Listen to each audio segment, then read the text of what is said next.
The marble floors of Riverside Galleria gleamed under the crystal chandeliers as I followed my mother and sister through the main concourse. Black Friday crowds swirled around us, shopping bags from designer stores rustling with each step. My mother's voice carried over the ambient music and chattering shoppers. "I don't know why you insisted on meeting here, Elena," Mom said, adjusting her Burberry scarf. "You know this mall is completely out of your price range." My sister Christine linked her arm through Mom's, her new Cartier bracelet catching the light. "She probably wanted to window shop. See how the other half lives." I smiled softly, running my hand along the brass railing I'd personally selected from an architectural salvage company in Boston 3 years ago. The entire restoration of this 1920s building had taken 18 months and cost $42 million. Every detail, from the restored Art Deco moldings to the imported Italian marble, had required my approval. "I thought it would be nice to spend time together," I said simply. "It's been a while since we all went shopping." Christine laughed, the sound echoing off the vaulted ceiling. "Shopping? Elena, the cheapest store in here is probably that soap boutique, and even their hand wash is $40. Your entire beauty budget couldn't cover one bottle." We passed the fountain in the center courtyard, where water cascaded over bronze sculptures I'd commissioned from an artist in Prague. Children threw pennies while their parents relaxed on the limestone benches surrounding the pool. "There's a Target about 3 miles from here," Mom suggested helpfully. "Much more appropriate for your budget. They're having sales today too." "I'm fine shopping here," I said. Christine stopped in front of Valentino, her eyes lighting up. "Oh, this is where I bought my dress for the charity gala last month. Marcus and I are seated at the head table this year. The tickets were $5,000 each." "Your husband is doing so well," Mom gushed. "Senior partner at the firm at only 38. And that house you bought in Riverview Estates. Simply stunning." "Thank you, Mom." Christine studied her reflection in the store window. "We've worked hard to build our lifestyle. The right schools, the right connections, the right neighborhood. It matters." I nodded, remembering the lease negotiation with Valentino's corporate team. They'd wanted prominent window placement and had agreed to a 15-year lease at premium rates. The store alone generated $80,000 in monthly rent. "Elena, what are you standing around for?" Christine turned to me with exaggerated concern. "There's a Marshall's in the strip mall on 5th Street. That's more your speed, isn't it? Last season's clothes at discount prices." "I'm just enjoying the atmosphere," I said. Mom checked her watch, a vintage Rolex that Christine had given her last Christmas. "Well, Christine and I have appointments at Neiman Marcus.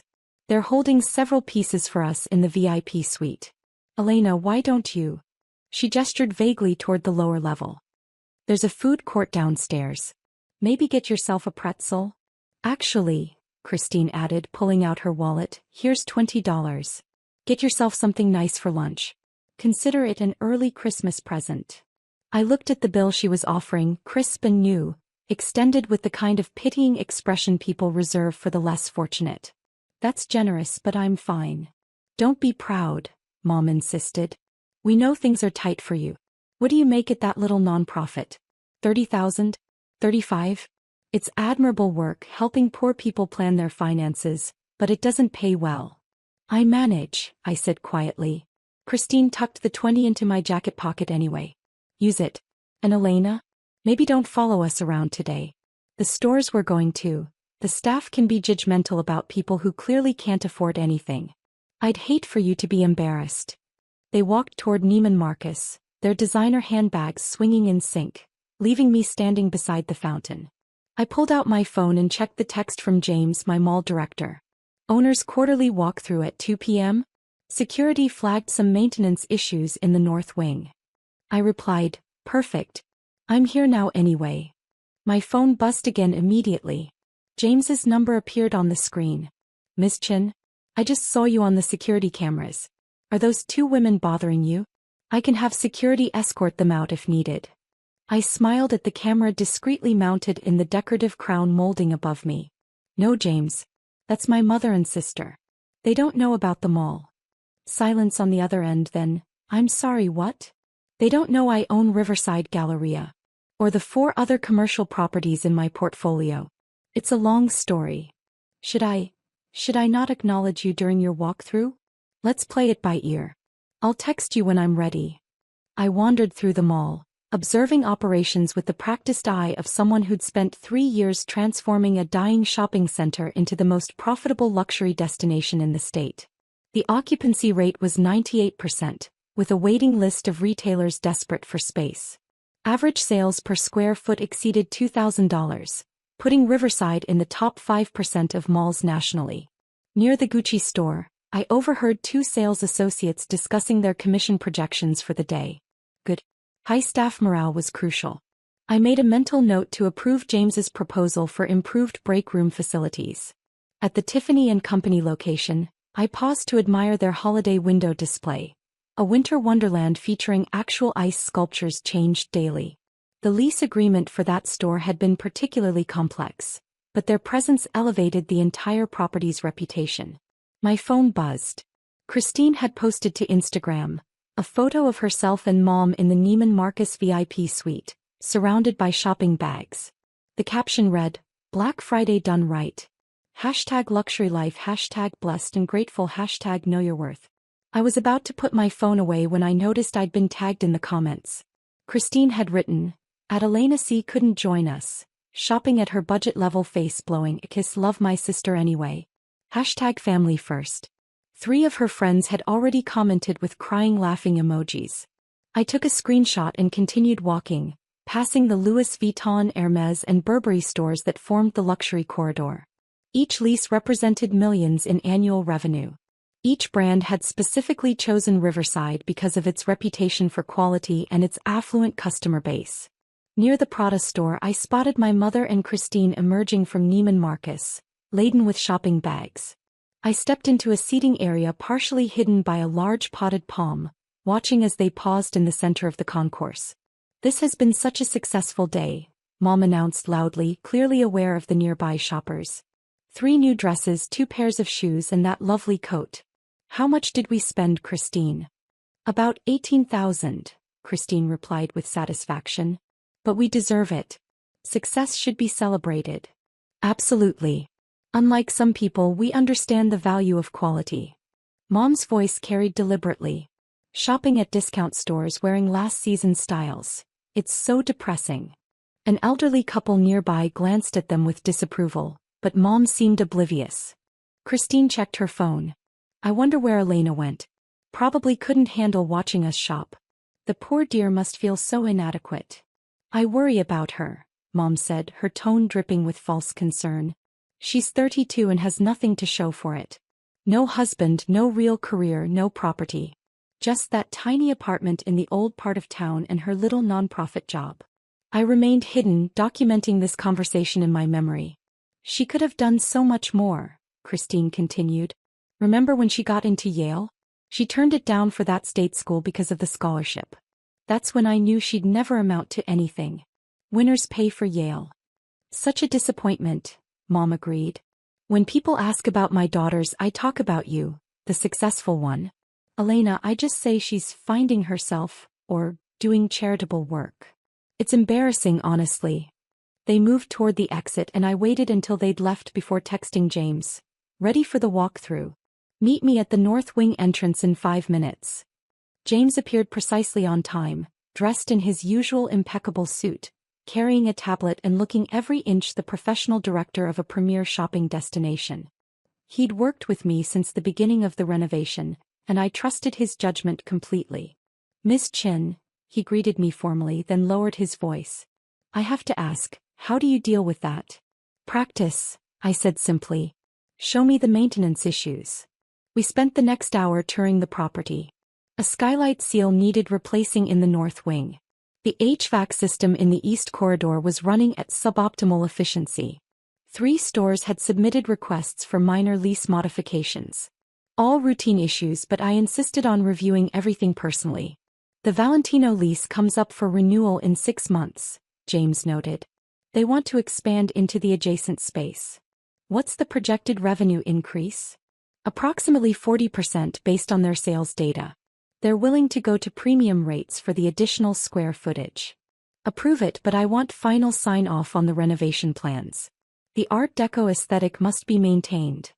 We were discussing the proposed expansion when I noticed my mother and Christine re-entering the mall. They'd apparently forgotten something and were heading back toward Neiman Marcus. "James," I said quietly, "I think it's time for that teaching moment I mentioned." He followed my gaze and understanding dawned. "Should I approach them? Let's make it natural. We'll be discussing the lease renewals right here when they pass by."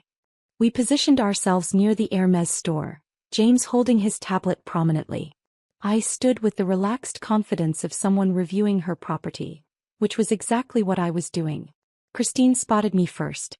Her eyes widened in surprise, then narrowed with judgment. "Elena? What are you still doing here? I thought you'd have left hours ago." "Just taking care of some business," I said mildly. Mom joined her, looking me up and down with disapproval. "Business? Honey, you can't afford anything here.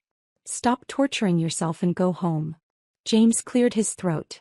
"Excuse me, I don't mean to interrupt, but—" "We're having a private family conversation," Christine interrupted sharply. "Whatever you're selling, we're not interested." "I'm not selling anything," James said with practiced patience. "I'm James Morrison, director of Riverside Galleria. I was just discussing property management with—" "Property management?" Christine laughed. "Elena works at a nonprofit helping poor people balance their checkbooks. She doesn't know anything about property management." I remained silent, watching James's expression carefully. "I see," James said slowly. "Well, perhaps there's been some confusion. Miss Chin, would you like me to explain or—" "What's there to explain?" Mom demanded. "And why are you calling her Miss Chin? Her last name is Miller, just like mine and Christine's." "Actually," I said softly, "I changed it back to Dad's surname 5 years ago. You didn't notice because we don't see each other often." Christine waved this away dismissively. "Whatever name you use, you still can't afford to shop here. Elena, seriously, you're embarrassing yourself. This man probably thinks you're loitering." "Loitering?" James repeated, his voice carefully neutral. "Miss Chin, should I clarify the situation?" I thought about it, watching my mother and sister's faces, so certain of their superiority, so comfortable in their condescension. "Go ahead."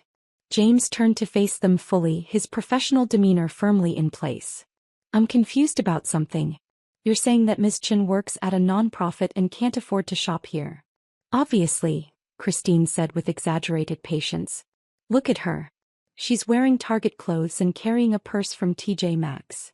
"Actually, this purse is from Brunello Cucinelli," I corrected quietly. "It costs $3,000. I just prefer subtle designs." Christine's laugh was ugly. "You expect us to believe you spent $3,000 on that plain bag? Elena, lying about money is just sad." "I'm not lying. And I didn't spend money on it. The designer sent it as a thank you gift when I approved their store lease." The words hung in the air for a moment. Mom's expression shifted from condescension to confusion. "What are you talking about?" James pulled up his tablet, turning it so they could see the screen. "Ms. Elena Chin is the owner of Riverside Galleria. She purchased the property 3 years ago for $42 million, invested an additional $28 million in renovations, and has increased the property value to approximately $190 million. Silence. Christine stared at the tablet, where my name appeared at the top of the ownership documents. That's not possible." "I assure you it's quite possible," James continued. "Ms. Chin owns this mall outright, along with 4 other commercial properties in the region.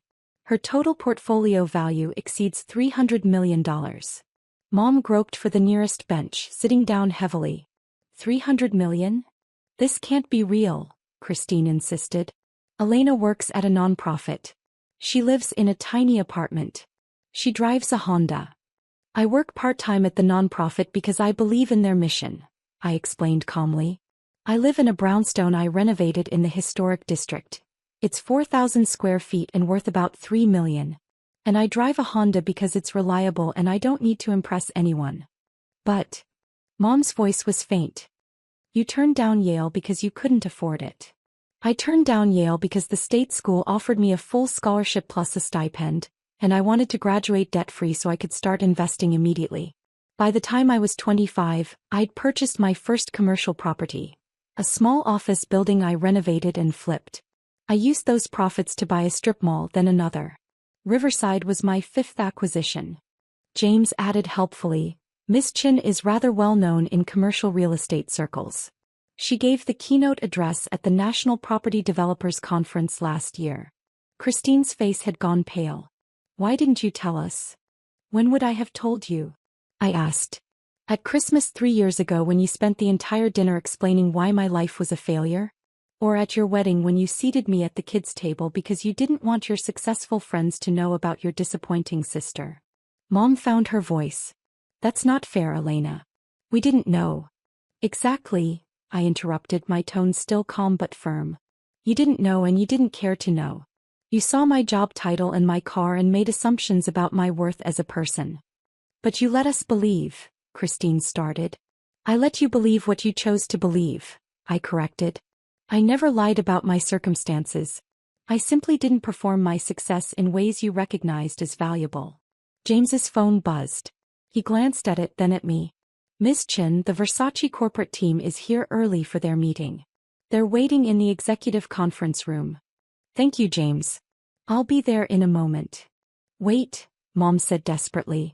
You're meeting with Versace? Their lease is up for renewal. They want to expand their current space by 40%. I checked my watch. I really do need to go. This meeting has been illuminating. Christine grabbed my arm as I turned to leave. Elena, wait. I don't understand. If you're this successful, why do you dress so plainly? Why do you work at a nonprofit? Why don't you live like you have money? I gently removed her hand from my arm. Because my self-worth isn't tied to external validation. Because helping people achieve financial stability matters to me. And because I learned a long time ago that people who judge you based on your appearance aren't people whose opinions should matter. But we're your family, Mom protested. Are you? I asked quietly. Family supports each other. Family doesn't mock each other on social media. Family doesn't hand their sister $20 like she's a charity case. Christine's face flushed. I was trying to be nice. You were trying to be superior, I corrected. There's a difference. James cleared his throat diplomatically. Miss Chin, I hate to interrupt, but the Versace team. Of course. I turned back to my mother and sister one final time. You're welcome to continue shopping here. All customers are valued at Riverside Galleria, regardless of how much money they have or what they're wearing. That's the culture I've built. Elena, please, Mom said, tears forming. Can we talk about this? We just did talk about it. What you mean is, can you explain away 3 decades of treating me like I was less than because I didn't match your definition of success? I smiled sadly. I need to go to my meeting. James will validate your parking on the way out. I walked away, hearing Christine's voice behind me. This is insane. She can't just, we're her family.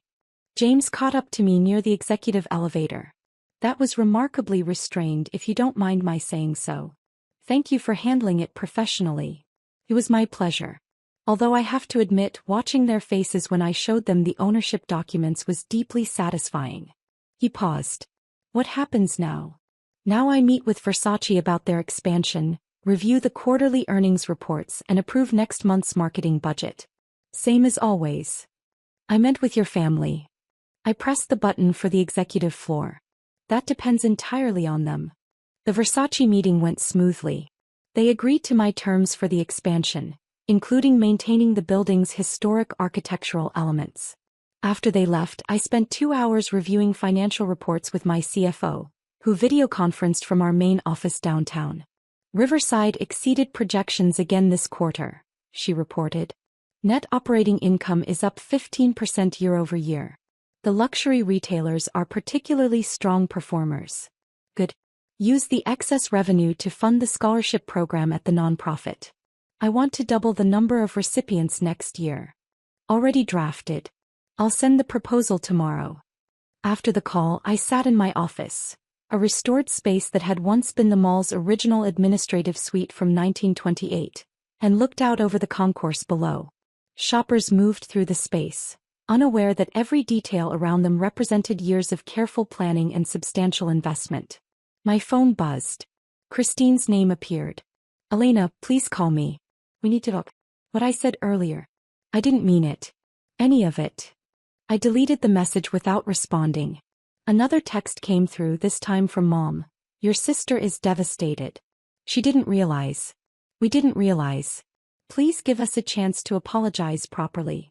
I set the phone aside and returned to work. Over the next week, the messages continued. Christine called 6 times. Mom left voicemails that progressed from apologetic to defensive to angry to apologetic again.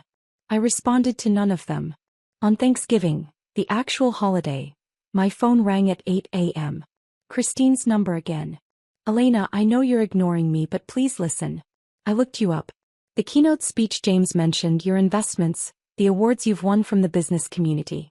You're not just successful, you're exceptional. And I've been terrible to you. I almost answered but didn't. She continued in the voicemail. I thought about what you said about judging people by their appearance. You're right. I've spent years building a life that looks impressive on the outside while going into debt to maintain it. Marcus and I are house poor. We leased the luxury cars. The charity gala tickets? We couldn't actually afford them, but we went anyway because of how it looked. Meanwhile, you've been genuinely successful this entire time and I mocked you for it. I saved the voicemail but didn't respond. At 3 p.m. there was a knock on my brownstone door. I checked the security camera and saw Christine standing on my porch alone holding a pie. I opened the door. I brought sweet potato pie, she said immediately. I made it myself, which you know means it's probably terrible because I can't cook. But I wanted to bring something that required actual effort instead of just buying something expensive. I stepped aside, letting her in. Christine stood in my foyer, looking around at the restored Victorian details, the original hardwood floors I'd refinished, the antique chandelier I'd found at an estate sale. Your home is beautiful. It's actually you, elegant but understated. Thank you. I'm sorry, she said abruptly. Not sorry you were offended. Shri sorry. I treated you horribly because it made me feel better about my own insecurities. You didn't perform success the way I expected, so I assumed you were failing. That says everything about me and nothing about you. I gestured to the living room.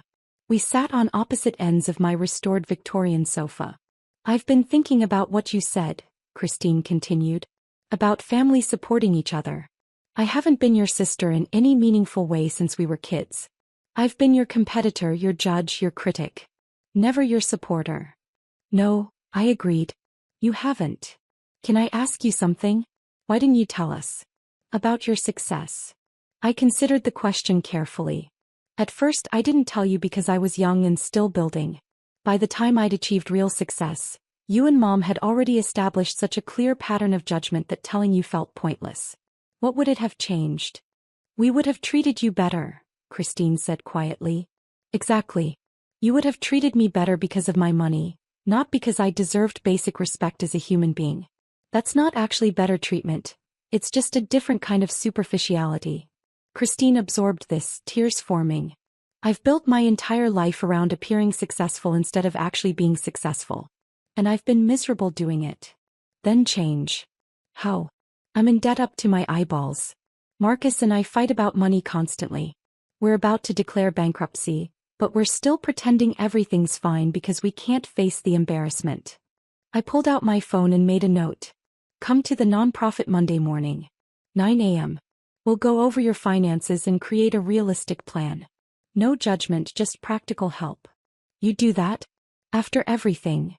The nonprofit helps people in financial crisis regardless of their background. That includes family members who've been terrible to me.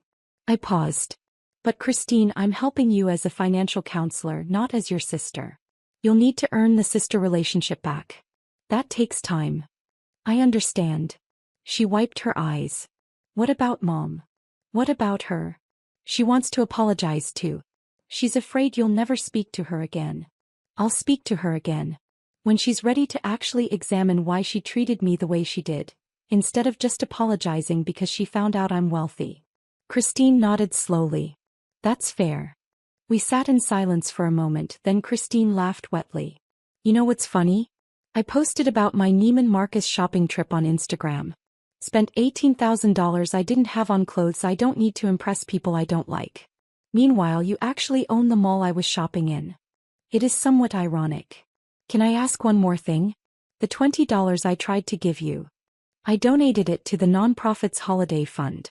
Someone will have a better Thanksgiving because of it. Christine's face crumpled. I'm so sorry, Elena. For everything. I know. Now let's see if that pie is as terrible as you think. It was, in fact, pretty terrible. But we ate it anyway. Over the next months, things slowly changed. Christine came to the nonprofit every week, working with one of my counselors to address her debt.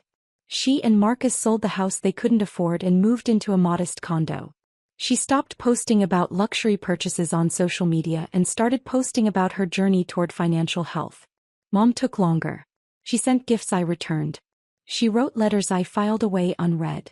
Finally, 6 months after the mall incident, she showed up at the nonprofit's office. I'd like to volunteer, she announced. If you'll have me. I looked up from the budget I was reviewing. Why? Because I've spent 6 months thinking about what you said. About judging people by their appearance and their job titles. I've done that my whole life, and it made me a terrible mother to you. She sat down across from my desk without being invited. I don't know how to fix what I broke, Elena. But I want to try. Volunteering here won't fix our relationship. I know. But maybe it'll help me understand why you chose this work over flaunting your wealth. And maybe eventually you'll believe that I'm sorry for the right reasons. I studied her face, seeing genuine remorse instead of performative apology. We need help with tax preparation assistance. Training starts next Tuesday. I'll be here. She was. Every Tuesday for the next year, Mom volunteered at the nonprofit helping people navigate their tax returns. She learned their stories, heard about their struggles, and slowly began to understand that financial hardship didn't equal moral failing. One evening she stopped by my office after her shift. I met a woman today. Single mother, 2 jobs, barely making rent. She reminded me of what you must have felt like when we judged you, except her situation is actually desperate and yours never was. We just convinced ourselves it was because you didn't display wealth the way we expected. Did you help her with her taxes? Yes. And I talked to Christine and we're going to fund her security deposit for a better apartment. Anonymously. Mom paused. Is this what it feels like? Using money to actually help instead of just impress? Yes, I said simply. This is what it feels like. The following Thanksgiving we gathered at my brownstone. Christine and Marcus, Mom, and a few friends from the nonprofit. No designer clothes, no expensive gifts, no performances of wealth. Just a meal cooked together and genuine conversation. I'm grateful for second chances, Christine said during our traditional sharing. And for a sister who gave me one even when I didn't deserve it. I'm grateful for lessons learned, Mom added. Even the painful ones. When it was my turn, I looked around the table at the imperfect, evolving family we were building. I'm grateful for people who are willing to change. And for understanding that real success isn't about what you own, it's about who you become. Later, after everyone left, I drove to Riverside Galleria. It was closed for the holiday, empty and quiet. I walked through the darkened corridors, past the stores I'd carefully curated, through the spaces I'd lovingly restored. My phone buzzed with a photo from Christine. The 3 of us from earlier that evening laughing in my kitchen, no filters or careful staging. Her caption simply read, "Real family." Finally. I saved the photo and continued walking, thinking about the journey that had brought me here. The assumptions people made, the judgments they passed, the hierarchies they constructed based on appearances.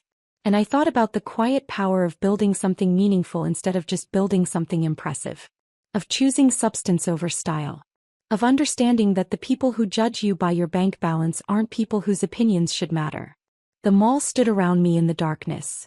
My achievement, my creation, my proof that success could be built on authenticity rather than performance. But it was the brownstone I'd returned to that night that felt like real success. The relationships slowly healing. The family learning to see beyond surfaces. The understanding that wealth meant nothing without integrity. I locked up the mall and drove home, ready to start building the next chapter. One where the people I loved finally understood that the greatest luxury wasn't what you could buy. It was who you chose to be when no one was watching. And that, I'd finally taught them, was the only kind of wealth that actually mattered.